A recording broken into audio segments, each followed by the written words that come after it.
साथियों, आज अपना टॉपिक होने वाला है शिक्षण विधि। आज अपना टॉपिक रहेगा ये कि शिक्षण विधि में शिक्षक की पद्धतियां कौन कौन होने वाली है। शिक्षक विधि में शिक्षक पद्धतियां कौन कौन सी होने वाली है। शिक्षण के अंदर कौन कौन सी विधियां होने वाली है। शिक्षण विधि में शिक्षण पद्धतियां कौन कौन सी होने वाली है। शिक्षण विधि में शिक्षण पद्धतियां कौन कौन सी होने वाली है। पद्धतियों को मतलब होते हैं प्रकार, कौन कौन से होने वाले हैं।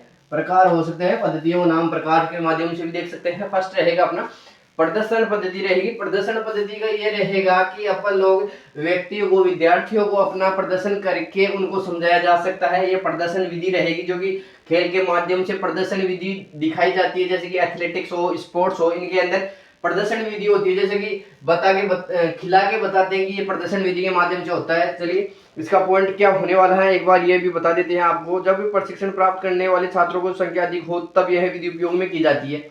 चलिए, सेकंड रहेगा भाषण विधि रहेगी।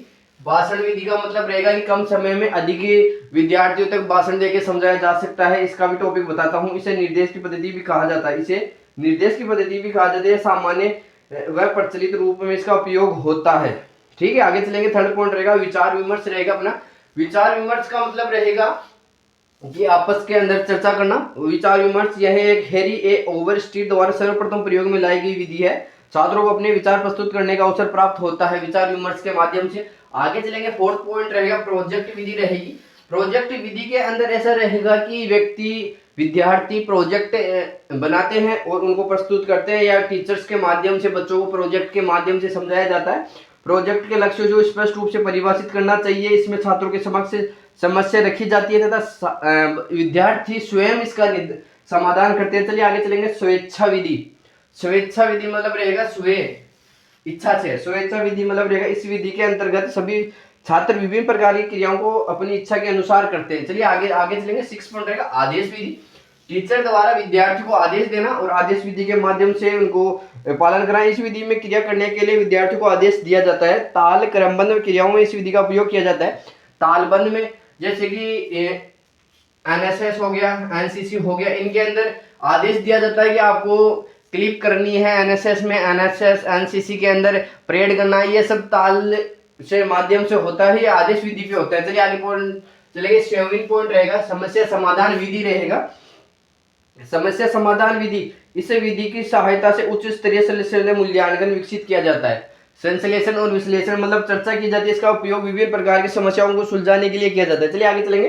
पूर्ण विधि 8 पॉइंट रहेगा। पूर्ण विधि। पूर्ण विधि का क्या मतलब होने वाला है। पूर्ण विधि रहेगी प्रशिक्षक द्वारा संपूर्ण क्रिया कौशल का प्रदर्शन किया जाता है। जिम्नास्टिक में, एथलेटिक्स में इसका प्रयोग किया जाता है। पूर्ण विधि।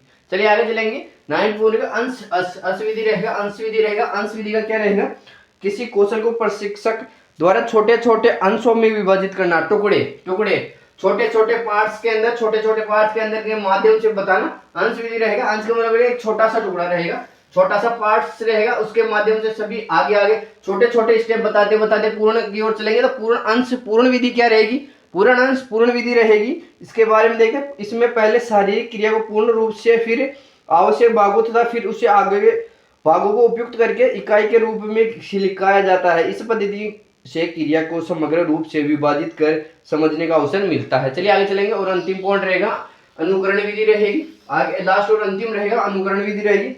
इस विधि में विद्यार्थी को अपने प्रशिक्षक का अनुसरण करना होता है। प्रशिक्षक मतलब कि जो टीचर्स होते हैं आपके, जो आपको सिखा रहे हैं, उनका आपको इनको फॉलो करना रहेगा। आगे चलेंगे। इस विधि का प्रयोग बड़ी संख्या में विद्यार्थी को प्रदर्शन द्वारा करना होता है। ड्रिल पीटी में इसका प्रयोग होता है। ड्रिल और पीटी के अंदर इन छोटे बच्चों के लिए उपयोगी है।